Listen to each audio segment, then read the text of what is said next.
राष्ट्रिय युवा संघ नेपालले पार्टीको र युवा संघको समसामयिक धारणा प्रस्तुत गर्ने सन्दर्भमा यो पत्रकार सम्मेलनको आयोजना गरेको छ। क्षितिज थेबेजी इलामको बाढी पीडितको लागि राहत लिएर गएको सन्दर्भमा महाराज गुरुङ जेसको उपाध्यक्ष यहाँ आउनु भएको छ र सबै यहाँ नेता साथीहरू हुनुहुन्छ। यहाँहरूलाई पनि म हार्दिक अभिवादन गर्न चाहन्छु।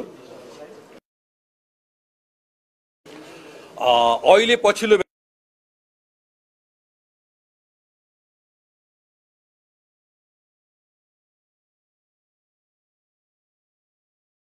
बेलामा गत भदौ 23 र 24 गतेको जेनजी युवाहरूलाई भड्काएर गरिएको, अब त्यसलाई विद्रोह भन्ने हो कि आन्दोलन भन्ने हो कि अभियान भन्ने हो कि के भन्ने हो, स्वयं त्यो आन्दोलनका अगुवा भनेर दाबी गर्नेहरू नै अन्यलमा छन्।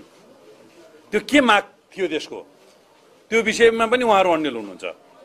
उहाँहरूले पत्रकार सम्मेलनमै तपाईहरु आफै बुझ्दिनुस् पत्रकारहरू यो के हामीलाई थाहा छैन, हामी राजनीति बुझेको छैन भन्ने खालका उरनठेउला र बेढङ्गका व्यक्तिहरूले त्यसको नेतृत्व गरे।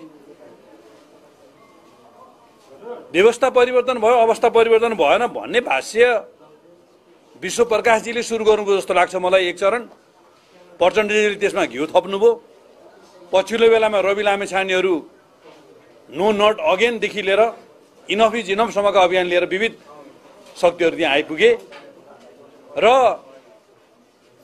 स्वाभाविक ढङ्गले जे विकास भइरहेको थियो, स्वाभाविक ढङ्गले अर्थतन्त्र जुन सुधार भइरहेको थियो, स्वाभाविक ढङ्गले मुलुक एउटा अग्रगतिमा गइरहेको थियो, त्यो कुरा नदेख्ने एउटा परिस्थिति सिर्जना गरियो, भ्रमको खेती सिर्जना गरियो र वास्तवमा ओरिजिनल जेनजीहरू जो आन्दोलनको बेला उनीहरूका मुद्दाहरूलाई अपहरण गरेर उनीहरूलाई भगाइए, उनीहरूले वास्तवमा दुई तीनवटा मुद्दा मात्रै उठाएका थिए। एउटा भ्रष्टाचार नियन्त्रण गर्ने कुरा थियो, एउटा नातावाद कृपावादको विरुद्ध नेपो बेबी भन्ने एउटा इफेक्टिभ हुन्छ भन्ने ढङ्गले नेपो बेबी अभियान चलाएको सुनिएको थियो।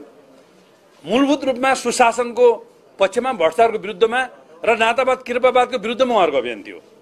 तर त्यो आन्दोलन 23 गते 12:30 बजे हिंसामा परिणत हुन्छ र यहाँ ठुलो घुसपैठ भयो भन्ने कुरा आजको साथीहरूले बुझेर फिर्ता गरे पछाडि जे नहुनु भयो। त्यस पछाडि त्यो आन्दोलनमा आतंकवादी गतिविधिहरू भए, आतंकवादका स्वरूपहरू देखिने ढङ्गले प्रहरीको हत्या भयो, 500 भन्दा बढी चौकी जलाइए, सिंहदरबार जलाइए, सर्वोच्च अदालत जलाइए, संसद भवन जलाइए, राष्ट्रपति कार्यालय जलाइए, अख्तियार जलाइए, सडक विभाग लगायतका सयौं सरकारी कार्यालयहरू जलाइए। 10 खर्ब भन्दा बढी क्षति भयो। 23 गते साँझदेखि 24 गतेसम्मका आन्दोलनका सबै गतिविधि कुनै अरब कन्ट्रीतिरका अतिवादी आतंकवादीको भन्दा कम खालको दृश्य हामीले देखेनौँ।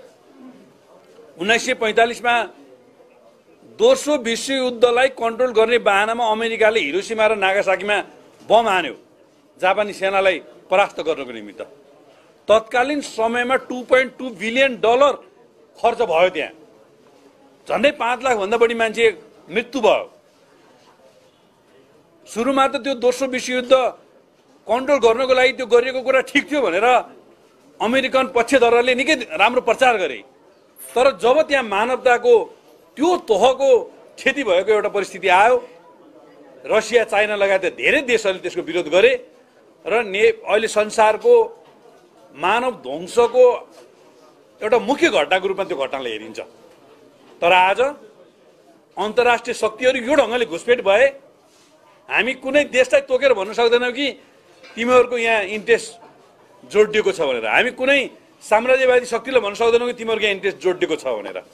हाम्रा भाइ बहिनीहरूलाई मानव बम फिट गरिदिएर जेनजी भन्ने एउटा उपमा दिएर त्यो जेनजी पुस्ताकै बदनाम गराएर, जसरी घुवा प्रहरी भन्ने प्रहरीभित्र एउटा बदनाम भएको छ, त्यसै गरी यो जेनजी पुस्तालाई नै बदनाम गराएर मानव बम फिट गरेर 4 घण्टाभित्र देशलाई ध्वस्त पार्ने काम गरियो।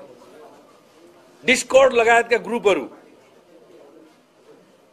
रुटिन अफ नेपाल बन्द, मिन्मी, जोक्स नेपाल, के नेपाल, अनेक खालका हजारौं ग्रुपहरू चलाएर, हजारौं नेटवर्कहरू चलाएर, 1/3 भन्दा बढी फेक एकाउन्टहरू चलाएर, सोशल मिडिया वार गरेर अन्तर्राष्ट्रिय शक्तिको नियन्त्रित अस्थिरतालाई सपोर्ट हुने गरी कुनै देशको युथ काउन्सिलको सदस्य लिएका मान्छेहरू, बरबरा फाउन्डेसनका विविध खण्डका नेतृत्व गरेका मान्छेहरू, बरबराजी जो राज परिवारको सदस्यको रूपमा बेलायतबाट पत्रकारको रूपमा आएर माया प्रेमको नाटक गरेर यहाँ बसिन्, स्वयं तत्कालीन दरबारले उनलाई पटक पटक निष्कासित गरेको, महेन्द्रको हत्यादेखि वीरेन्द्रको वंश नाशमा उनको भूमिका बेठिक छ भनेर विश्लेषण गरिएको, पछि माओवादीका अध्यक्ष प्रचण्ड सत्तामा आएपछि उनलाई नायकता दियो भन्ने कुरा छ।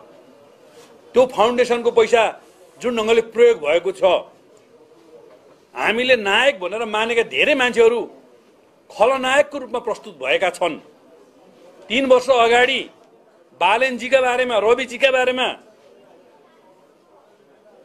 62-63 सालमै 20 वर्ष अगाडि नै प्रचण्डजीका बारेमा हामीले जे खालका विश्लेषणहरू गरेका थियौं, त्यो विश्लेषणलाई नेपाली समाजले स्वीकार गरिदिएको थियो भने बालेनजीका हिजो सिंहदरबार जलाउने कुरामा मेरो भूमिका छैन भनेर निकै 2-3 लाइनको स्ट्याटस लेख्ने बालेनले 2-3 पेजकै स्ट्याटस लेखेका बारेमा युवाहरूका जुन प्रतिक्रियाहरू आइरहेका छन्, त्यो कुरा 3 वर्ष अगाडि आएको भए यो मुलुकले यति ठुलो क्षति बिहोर्नु पर्ने थिएन।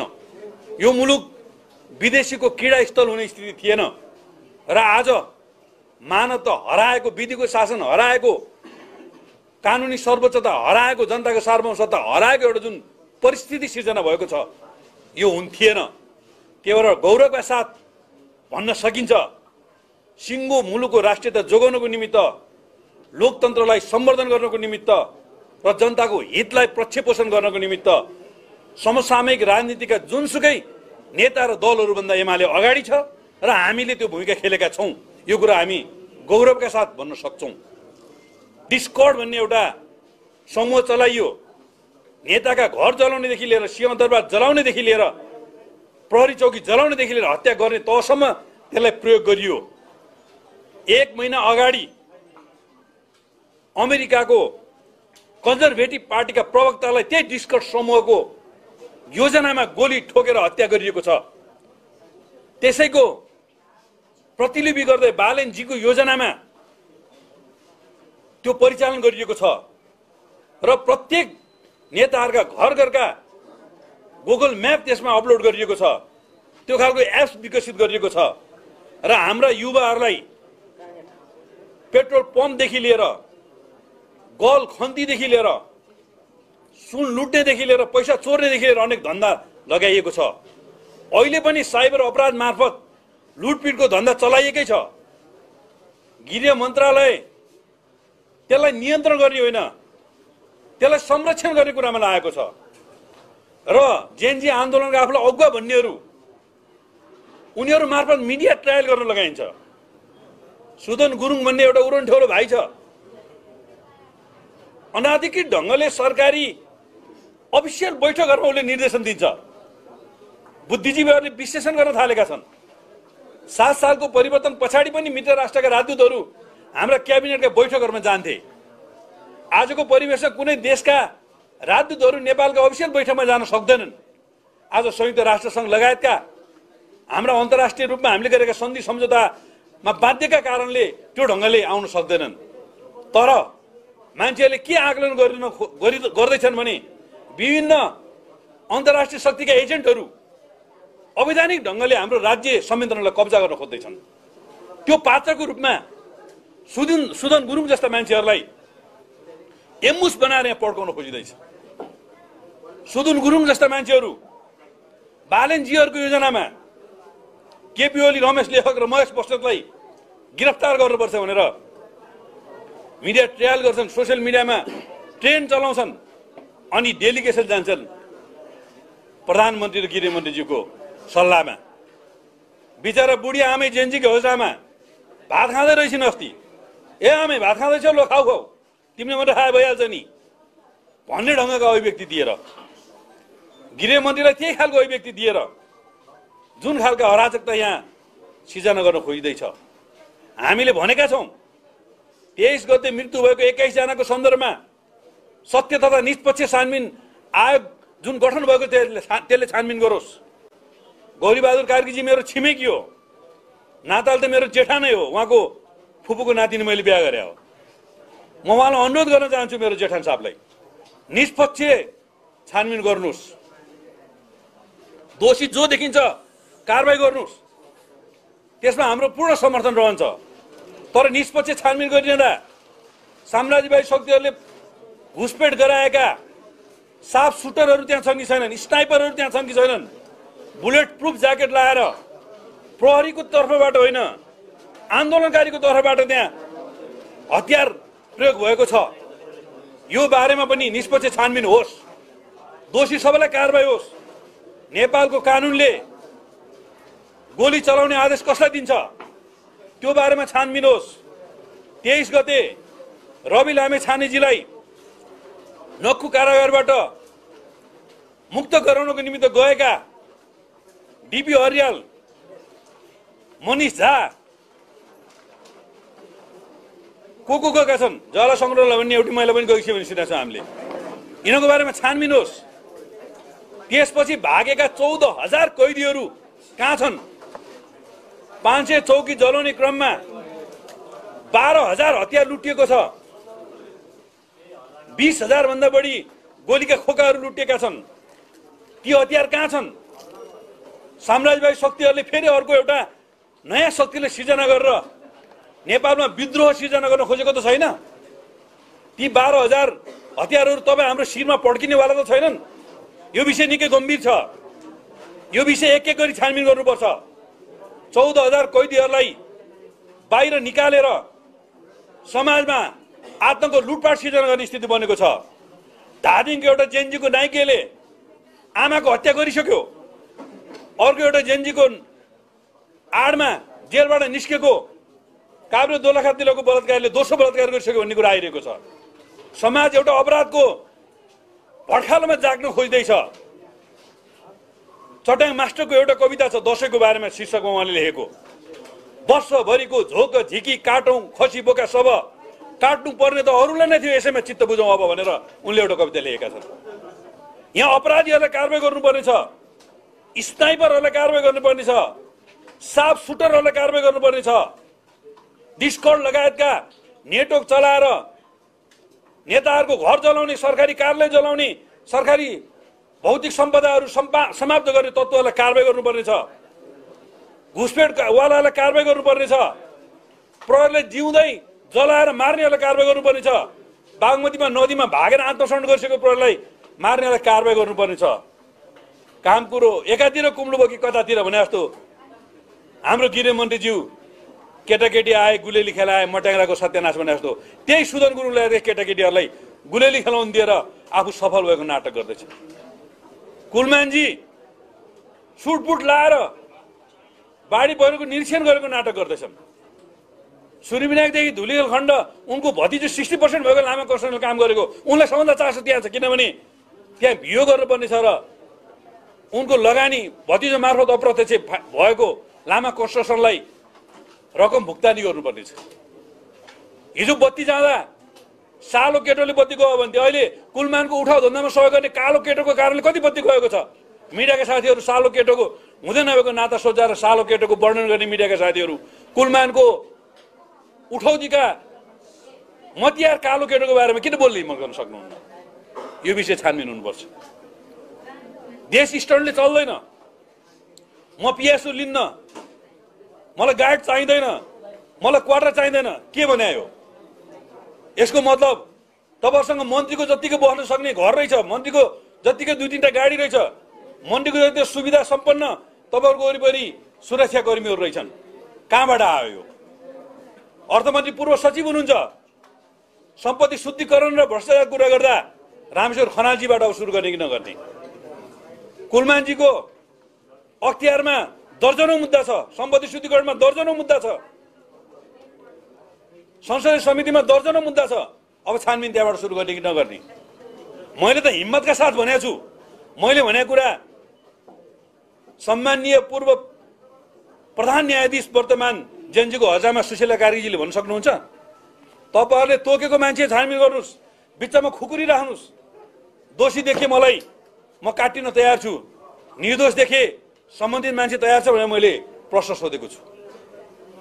जेएनजीको हजारमा सुशीला कार्कीज्यू प्रधान न्यायाधीश भएर आउनु भएको छ, 5 दिनभित्रमा सब भ्रष्टाचार नियन्त्रण गर्न सकिन्छ भने भाषण गर्नुहुन्थ्यो। तपाईँ भ्रष्टाचार नियन्त्रण गर्ने कुरा होइन, यतिको मैले भनेको कुरा शानका साथ, गौरवका साथ, इमानदारी साथ भन्न सक्नुहुन्छ। आज तपाईँहरू प्रतिशोध साध्ने योजना बनाइरहनु भएको छ। मलाई त खुसी लाग्छ, लोकतन्त्रको पक्षमा उभिँदा, संवैधानिक स्वतन्त्रताको पक्षमा उभिँदा, राष्ट्रियताको पक्षमा उभिँदा पहिलो टार्गेट केपी ओली हुनुभएछ। म 3 नम्बरको टार्गेटमा परेको छु भनेपछि सरकारले नेता चिनेछ। तर मलाई यो फुलपातीको अघिल्लो दिनदेखि आजसम्म पनि मलाई गिरफ्तार गर्ने प्रयत्नमा हुनुहुन्थ्यो उहाँहरू। महाधिवक्तालाई कुन तहको उहाँले दबाब दिनुभयो?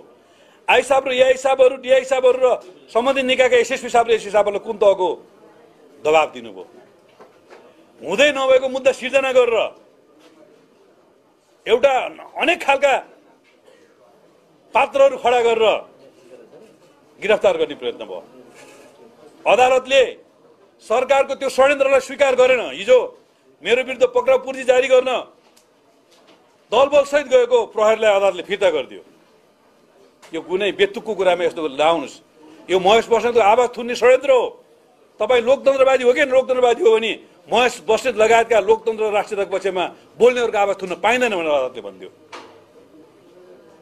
5 महिना अगाडिको विषयलाई साइबरले प्रमाण नपुग्ने भनेर तामेलीमा राखिसकेको मुद्दालाई फेरि सरकारी वकिल कार्यालय मार्फत महेशजीको धारणा बुझ्ने, बयान लिने भन्ने। मैले बयान दिएँ, मैले जे भने त्यो कुरा बयान दिएँ। म बयान दिएर तपाईँको प्रेस मिटमा आउँदैछु, 2-4 मिडियाले लेखे महेश बस्नेत साइबर ब्युरोमा छ अरे, महेश बस्नेत गिरफ्तारी हुँदैछ अरे।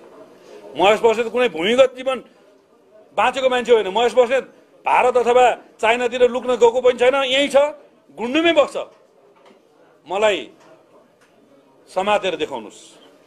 लोकतन्त्रको लागि, राष्ट्रियताको लागि, सार्वभौम जनताको हक हितको लागि, विधिको शासनको लागि एकपटक होइन 100 पटक जेल जान महेश बस्नेत तयार छ। ज्ञानेन्द्र साईको पालामा पनि 2058 माघ 19 गते शासन सुरु भएपछि माघ 29 गतेसम्म 47 दिन जेल बसेको। पटक पटक आन्दोलनमा गिरफ्तार भएर आएको मान्छे हो। त्यही भएर राष्ट्रियताको पहरेदार महेश बस्नेत चिनेको रहेछ। धन्यवाद छ गृहमन्त्रीज्यू, तपाईँलाई धन्यवाद छ। हामी तपाईँका हरेक हरकतहरू सामना गर्न तयार छौँ। तर एउटा औँलो अरूतिर देखेर त 4वटा औँलो तपाईँतिर फर्किन्छ भनेर सबैलाई म धन्यवाद दिन चाहन्छु। हिजो बालनका विरुद्ध र सुदन गुरुङको विरुद्ध जाहेरी दिएको छ, त्यो जाहेरीको छानबिन गर्नुहोस्। 10औं खर्ब क्षति पुर्याउने तत्त्वहरूलाई एक एक गरी कारबाहीमा ल्याउनुहोस्।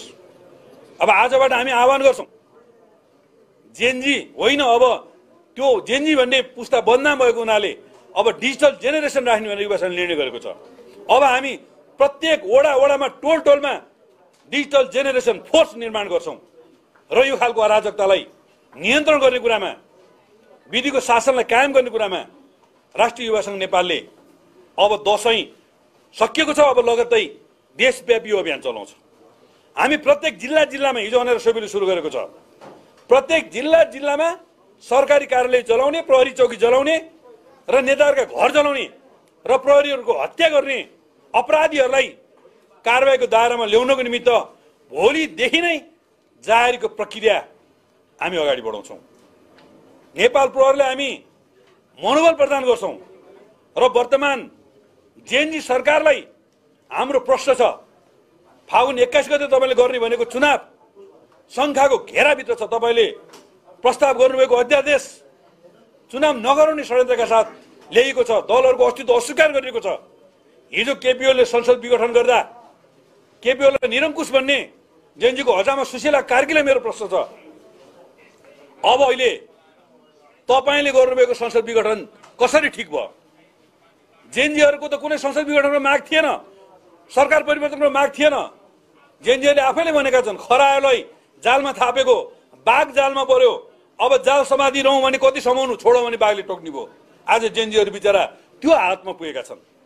त्यसो भएको हुनाले संसद विघटन वैधानिक हो कि अवैधानिक हो, यो प्रश्न नेकपा एमाले र हामीसँग सम्बन्ध वकिलहरूले यो प्रश्न सोध्नेछन् र अदालतको विषय बन्नेछ। नेपाली काङ्ग्रेस लगायतका नेताहरूसँग हामी यो बारेमा छलफल गरिरहेका छौँ। नेभी सङ्घ र अनेरा सोभियो अब संयुक्त ढङ्गले अगाडि बढ्छ। अब तरुण दल र राष्ट्रिय युवा सङ्घ नेपाल संयुक्त ढङ्गले अगाडि बढ्छ। यसमा म फेरि पनि भन्न चाहन्छु, यो अन्डेलताको अन्त्य गर्ने कुरामा हामी महत्त्वपूर्ण भूमिका खेल्छौँ। हामीलाई डाउट छ, अहिले पनि हामीलाई सङ्कोच छ। साम्राज्यवादी शक्तिहरूले हरेक मान्छेलाई युज गरे। बालनजीलाई प्रत्यक्ष निर्वाचित प्रधानमन्त्री बनाउने, तपाईँले पार्टी खोल्ने। बालनजीको अर्को एउटा खेतालो भाइ छ, के खनालले, त्यो चिया पसले केपी खनाल भन्ने एउटा चिया पसले भाइ छ। त्यो चिया पसले भाइको नाममा एउटा पार्टी खोल्ने रे, यो खालको तयारी गरे भन्ने बुझ्छु। एउटा भिक्टर पौडेल भन्ने भाइ छ, विदेशतिर कता बसेर के छ देशको अवस्था भने बुझिरहेछ बिचरा। एउटा एक कुमार बेन भन्ने चाहिँ ललितपुरतिरको एउटा केटो मान्छे, ललितपुरको धन्दा चलाइरहेछ काठमाडौँमा। यिनीहरू सबैलाई अब बालनलाई प्रत्यक्ष निर्वाचित प्रधानमन्त्री बनाउने हो। फ्रान्स जाँदाखेरि 22 लाखको मस्ती गरेर जस्तो तिमीलाई यस्ता मस्ती कति गर्न पाउँछौ भन्ने ढङ्गले कन्भिन्स गराइयो। रवि लामिछानेलाई जेएनजीको त नेतै छैन, तपाईँ नेतै हो, तपाईँ जेलबाट आउँदा साथ ढ्याक्क जाने हो, कुर्सी सम्हाल्ने हो, प्रधानमन्त्री बन्न लगाइयो। प्रचण्डलाई हामीलाई त केपी ओली र देउबासँग पो रिस उठ्या त। केपी ओली चाइनामा गएर सी जिनपिङ र पुटिनको अगाडि चुच्चे नक्साको कुरा गरेर हामीले च्यालेन्ज गर्ने, तपाईँ प्रधानमन्त्री बनाइयो। प्रचण्ड जुङ्गा मुठार्दै कुम हल्लाउँदै माने गजबको कुरा हो यो भनेर लाग्नुभयो। हाम्रा घर जलाउनको निमित्त प्रचण्डका धेरै कार्यकर्ता आएका छन्। त्यो माओवादीका धेरै नेताले यतिखेर गरेका फोनहरू मैले रिसिभ गरेको छैन। हाम्रा घर जलाउनको लागि राष्ट्रसभाका धेरै कार्यकर्ताहरू आएका छन्। ती सबैका एक एक गरी हिसाब हामीले राखेका छौँ। अहिले हतार हतार टिकटक र रिलहरू मेटेका छन् ती साथीहरूले, तर सबै रेकर्ड हामीले सुरक्षित राखेका छौँ। काङ्ग्रेसभित्रको विद्रोही पक्षलाई त्यो ढङ्गले कन्भिन्स गराइयो। एमाले भित्र धेरै ठुलो खेल्न त सकेनन्, त्यहाँभित्र पनि कन्भिन्स गराउने प्रयत्न गरियो। त्यसो भएको हुनाले यी सबै मान्छेहरू काहीँ न काहीँबाट मतियारको रूपमा प्रयोग भए। जब आन्दोलनको ठुलो आँधीबेहरी आयो, उनीहरूले चाहेको नियन्त्रित अस्तित्व अनियन्त्रित भइदियो। त्यस पछाडि बालनजीले हर्क साम्पाङदेखि लिएर त्यो एउटा के अरे निकोल्सन के भन्ने एउटा निकोलस भन्ने एउटा डक्टर, यी सबैलाई धकेल्दियो खोलामा। अहिले हर्क साम्पाङ धरानतिरबाट कराउँदैछ, निकोल्सन कताबाट कराउँदैछ, प्रचण्ड कहाँ छन्, भूमिगत छन्, बेला बेला टुप्लुक्क टुप्लुक्क निस्केर बोल्दैछन्। केपी ओली त अहिले पनि गुन्डुमा छन्। दसैँमा धेरै युवाहरूलाई, धेरै पार्टी कार्यकर्ता र समर्थक शुभचिन्तकलाई टिका लगाएर आशीर्वाद दिएका छन्। शान्ति सिर्जना होस्, युवाहरूको मती नबिग्रियोस्, ध्वंसात्मक गतिविधि नलाग्नुहोस् भनेर आशीर्वाद दिइरहेका छन्। उहाँ भोलि 24 गतेदेखि पार्टीको सचिवालयको बैठक आह्वान गर्नुभएको छ, केन्द्रीय कमिटीको बैठक आह्वान भएको छ। पार्टीका आधिकारिक धारणा लिएर हामी जानेछौँ र राष्ट्र निर्माणमा विदेशीका मतियार बन्ने यी सबै साथीहरूलाई आगामी चुनावमा हामी धुलो चढाउने अभियानमा जान्छौँ र त्योभन्दा अगाडि संसद पुनर्स्थापनाको माग लिएर हामी सर्वोच्च अदालतको ढोका ढोकाउँछौँ। पार्टीले आधिकारिक ढङ्गले जाने अथवा कानुन व्यवसायहरू मार्फत जाने त्यो कुरामा हामी अन्तिम छलफल गर्दैछौँ र यतिखेर जेएनजीहरूका मागलाई नयाँ दलहरूले सम्बोधन गर्दैनन् कि भन्ने एउटा चिन्ता र अपवाद फैलाइएको छ।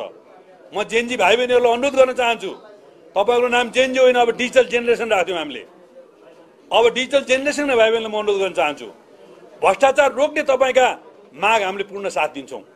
भ्रष्टाचार विरुद्ध निष्पक्ष छानबिन समिति बनाएर छानबिन गर्ने कुरामा पुराना दल अथवा नेकपा एमाले अथवा हामी स्वयंमाथि पनि तपाईँहरूको आशंका छ भने हामी छानबिनको दायरामा आउन तयार छौँ।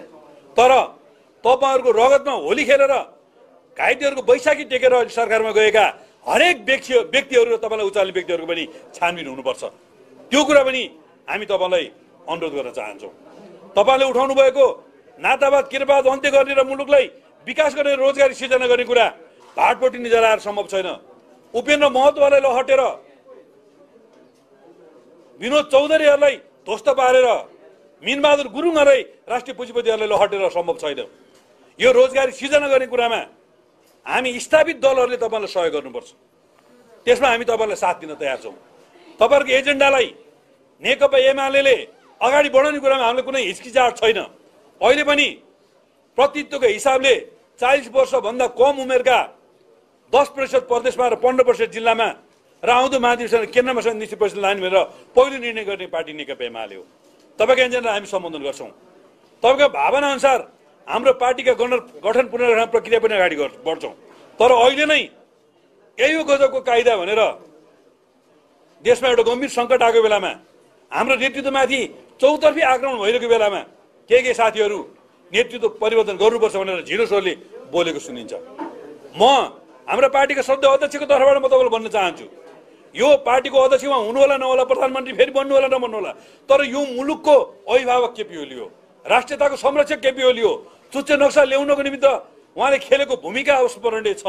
नेपालका ठुल्ठुला विकासका आयोजनाहरूलाई कार्यान्वयन गर्ने कुरा उहाँले खेलेको भूमिका अविस्मरणीय छ। नाकाबन्दीका विरुद्ध उहाँले खेलेको भूमिका अविस्मरणीय छ। संविधान लेखनमा उहाँले खेलेको भूमिका अविस्मरणीय छ। मधेसमा आगो बल्दा त्यो आगो निभाउन उहाँले खेलेको भूमिका अविस्मरणीय छ। माओवादीको युद्धले मुलुकलाई झन्नै द्वन्द्वमा लाँदा अथवा गृहयुद्धमा लाँदा त्यसलाई रोक्न उहाँले खेलेको भूमिका अविस्मरणीय छ। सीके राउतदेखि लिएर विप्लवसम्मका विद्रोही शक्तिहरूलाई मूल धारमा ल्याउने कुरामा उहाँले खेलेको भूमिका अविस्मरणीय छ। उहाँका विरुद्ध अन्तर्राष्ट्रिय शक्तिहरूले जेएनजीलाई उचालेर मानव बम बनाएर जुन पड्काए त्यो कुराबाट हामी दुखित छौँ र भोलि यो मुलुकको अभिभावकको रूपमा कमरेड केपी ओलीलाई हामी सदैव राख्नेछौँ। त्यही भएर उहाँलाई मैले गुन्डुमा मेरै छिमेकी बनाएर राखेको छु। पत्रकार साथीहरू र आम जनसमुदायका केही प्रश्नहरू छन् भने उहाँले पर्सि 24 गतेको हाम्रो सचिवालयको बैठक पछाडि तपाईँहरूका जिज्ञासाहरूलाई सम्बोधन गर्नुहुनेछ। योभन्दा अगाडि पनि उहाँले सम्बोधन गरिसक्नु भएको छ र हामी नयाँ परिवेशलाई नयाँ चुनौतीलाई सामना गर्ने ढङ्गले अगाडि बढ्छौँ। र म फेरि पनि भन्छु, फेरि पनि कसम खाएर भन्छु, यो मुलुकमा विदेशी चलखेल हुन दिइने छैन। यो मुलुकमा नेपाली युवाहरूलाई बम बनाएर राष्ट्रिय सम्पत्ति जति क्षति भयो अब हुने दिने छैनौँ। व्यक्तिगत सम्पत्ति जति क्षति भयो अब हुने दिने छैनौँ। अपराधीहरूलाई एक एक गरी कारबाहीको दायरामा ल्याउने कुरामा प्रहरी प्रशासनलाई हामी सपोर्ट गर्नेछौँ। अब हामी सडकमा उत्रिएर तमाम युवा विद्यार्थी र पार्टीका नेता कार्यकर्ता र आम जनसमुदायलाई आवश्यक पर्यो भने सडक आन्दोलन गर्न पनि तयार छौँ र सबै अपराधीहरूलाई जारी हाल्ने कुरामा पनि तयार छौँ। हामीलाई र कसलाई गिरफ्तार गर्ने हो, गृहमन्त्रीज्यू र गृह मन्त्रालयलाई म चुनौती दिन चाहन्छु। हामी गिरफ्तारी दिन तयार छौँ। त्यो गिरफ्तारी पछाडिको हुने परिस्थितिको सामना गर्नको निमित्त तपाईँ तयार हुनुहोस् भन्ने कुरा पनि तपाईँहरू राख्न चाहन्छु र अहिलेलाई मेरो भनाइ यी टुङ्ग्याउँछु। हस्, धन्यवाद। हजुर के प्रश्न छ भने छोटो लिउँ नभए भने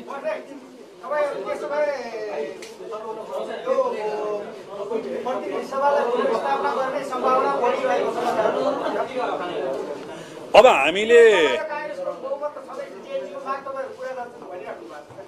हामीले अब पूर्व प्रधान न्यायाधीशहरू, वरिष्ठ वकिलहरू, पार्टीका कानुन फिल्डका नेताहरूदेखि लिएर सबैसँग सल्लाह गरिरहेका छौँ।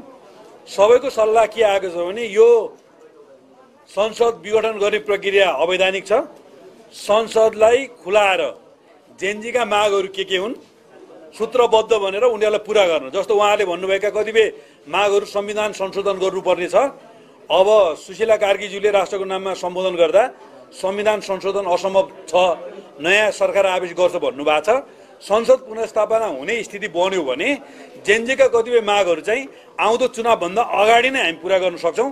संसद पुनर्स्थापना भनेको चाहिँ फेरि यसको अर्को 2-2.5 वर्ष कार्यकाल पुरा गर्ने भन्दा पनि जेएनजीका मागहरूलाई पुरा गरेर एउटा साझा सहमति बनाएर एउटा सबैको चाहिने एउटा सबै शक्तिको चाहिने एउटा चाहिने अस्तित्व स्वीकार गरेर एउटा साझा अवधारणा र मत बनाएर साझा हिसाबले स्वच्छ निष्पक्ष आधारित निर्वाचन गरेर सबै पक्षलाई समेटेर जान सक्ने एउटा परिस्थिति हुन्छ। त्यसो भएको हुनाले संसद पुनर्स्थापना गर्ने कुरामा चाहिँ हामी धेरै सकारात्मक हिसाबले छलफल गरिरहेका छौँ। अब जेएनजीका समूहहरूसँग म चाहिँ अप्रत्यक्ष ढङ्गले छलफल गरिरहेको छु। उहाँहरू विविध हिसाबले छलफल गरिरहनु भएको छ। तर को अधिकृत समूह को अनाधिकृत समूह भन्ने कुरा छुट्याउन सकेका छैन। अब एकदम जेन्युइन जेएनजीहरूका समस्याहरूलाई चाहिँ हाम्रो पार्टीले चाहिँ प्रत्यक्ष अप्रत्यक्ष उहाँहरूका समस्याहरूलाई अथवा उहाँहरूका मुद्दाहरूलाई सुनेको छ र सम्बोधन गर्ने कुरामा हामी उहाँहरूलाई चित्तबुद्ध ढङ्गले भूमिका खेल्छौँ।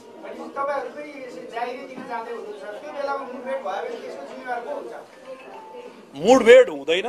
अपराधीहरूलाई कारवाही गर्नुपर्छ भनेर जाहेरी दिन जाँदा अपराधीहरू जम्मा भएर आउँछन्, भागेका कैदीहरू आउँछन्, लुटेका हतियार लिएर आउँछन् भने त्यो कन्ट्रोल गर्ने दायित्व राज्यको हो। हामी राज्यले सहयोग गर्छौँ। प्रहरी प्रशासनको मनोबल कमजोर भएको बेला र जनताको आवाज दबेको बेलामा जसरी हिजो हामीले युथ फोर्स बनायौँ, अब हामी digital generation force digi force बनाएर जनताको आवाज बलियो बनाउँछौँ र आवश्यक पर्यो भने प्रहरी प्रशासनको मनोबल बढाउनको निमित्त प्रतिरोध गर्न पनि राष्ट्रिय युवा सङ्घ र नेकपा एमालेको पङ्क्ति तयार छ।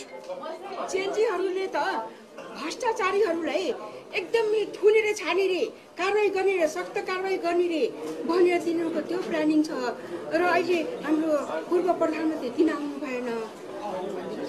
अब भ्रष्टाचारीहरूलाई मैले अहिले पनि भने सबभन्दा पहिलो छानबिन कुलमानजीबाट गरौँ।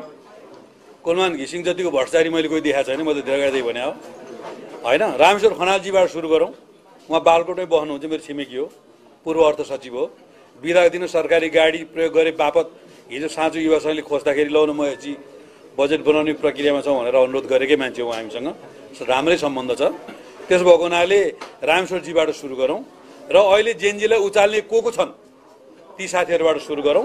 र जहाँसम्म हाम्रो कुरा छ, मैले त अहिले पनि भने स्वतन्त्र निष्पक्ष र धाँधली रहित एउटा चाहिँ आयोग जुन बनेको छ, गौरीबहादुर कार्की मेरो जेठान साहबप्रति मेरो हार्दिक सम्मान छ।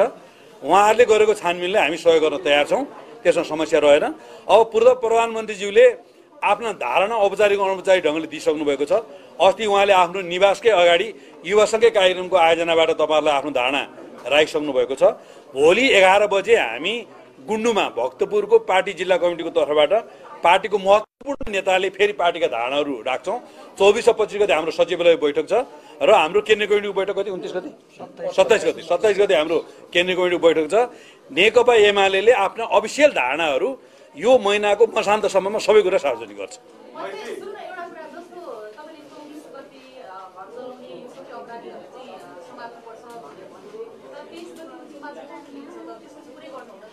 तेइस गतेको पनि मैले भने त 23 गते जुन 21 जनाको हत्या भएको छ, अब गोली कहाँबाट चलेको हो, स्नाइपरहरूको सहभागिता के हो, साफ सुटरहरूको सहभागिता के हो, सरकारी पक्षबाट गोली चलायो भने त्यसले आदेश कसले दिएको हो, यो सबै कुराको निष्पक्ष छानबिन गर्नुपर्छ। र विदेशी चलखेलहरू के हो, त्यो गोली चल्ने वातावरण बनाउनको निम्ति डिस्कर्ड लगायतका असङ्ख्य सोसियल मिडिया नेटवर्कहरू कसले सृजना गर्यो र अमेरिकाको कन्जर्भेटिभ पार्टीको प्रवक्तालाई 1 महिना अगाडि गोली हानेर मार्नको लागि डिस्कर्डको जुन अमेरिकामा प्रयोग भएको अभ्यास नेपालमा बालनजीहरूले किन प्रयोग गर्नुभयो, कसको हत्या गर्ने योजना थियो, महाराजगञ्जको प्रहरी लगायत प्रहरीको हत्या कसरी भयो, सिंहदर लगायत कसरी चले, यी सबै कुराको छानबिन हुनुपर्छ। त्यस्तो हुँदा तत्कालीन सरकारमा आबद्ध रहनुभएका साथीहरू र हामी सरकारमै नभएका महेश बस्नेत पनि आबद्ध छ भनेर भन्छ त्यो सुदुम गुरुङ भन्ने भाइ, केटो भाइ, पुच्चे भाइ बुझ्दैछ, सिक्दैछ, माया लाग्छ, दया लाग्छ, ए भाइ आऊ छानबिन गर, तिम्रो के हैसियत हो त्यो पनि देखाऊ र म दोषी छु भने म कारबाहीको दायरामा आउन तयार छु। तर तिमीहरू दोषी हो भने चाहिँ म एकपटक होइन 100 पटक भन्न सक्छु। तर बालेन र सुदन लगायतका यो टिमहरू चाहिँ नि विदेशी दलालहरू हुन् र उनीहरूले डिस्कर्ड लगायतका अपराधिक गतिविधि गरेका छन् र कारबाही उनीहरूबाट सुरु गर्नुपर्छ भन्ने हाम्रो माग हो। र 21 गतेको सन्दर्भमा पनि उचित छानबिन भएर कतै दोषी देखिन्छ भने चाहिँ कारबाही गर्नुपर्छ भन्ने कुरामा हाम्रो फरक मत छैन। के पूर्व प्रधानमन्त्री र गृहमन्त्री लगायत तपाईँले छानबिन गर्नुपर्छ? प्रतिपक्षलाई लगाइरहँदाखेरि सत्ता पक्षको अथवा तत्कालीन अवस्थाको प्रधानमन्त्री कुन हैसियतको प्रधानमन्त्री हो, उनको नैतिक दायित्व कति हुन पर्थ्यो, यहाँहरूले नै त्यति बेलाको आफ्नै पार्टीको सदैव अध्यक्ष भन्नुहुन्छ, पार्टी अध्यक्ष केपी शर्मा ओलीको हैसियतमाथि समेत यहाँहरू आफैले प्रश्न उठाए जस्तो